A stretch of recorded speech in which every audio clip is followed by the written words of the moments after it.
જો આજથી 10-15 દિવસ પહેલાં મારી રખાવ ગામે મુલાકાત હતી. એના પહેલાં પણ રોડનું ઉદ્ઘાટન હતું. ગામના લોકોની મને ફરિયાદ મળેલી કે ગામની અંદર ખુલ્લેઆમ દેશી દારૂ વેચાય છે.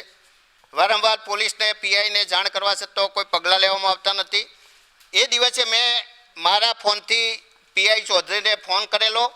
પીઆઈ ચૌધરીએ ઉદ્ધત જવાબ આપેલા. એવું સમજે છે પીઆઈ કે આના બાપનું પોલીસ સ્ટેશન છે. એવું કહ્યું કે કોઈ દારૂ વેચાતું નથી.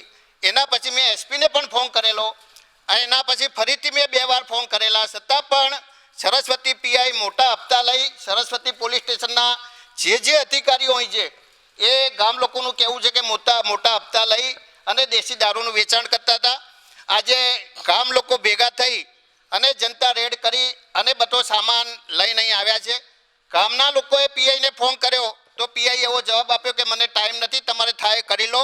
અને ઉપરથી જે લોકો રેડ કરવા ગયેલા હતા એમના ઉપર ખોટી પોલીસ કેસ કરવાની ધમકીઓ આપેલ છે. વારંવાર રજૂઆત કરવા છતાં ધારાસભ્યની જો રજૂઆત ના સપાતા હોય તો આ પીઆઈને શું હવા હશે અથવા કેટલો હપ્તો મળતો હશે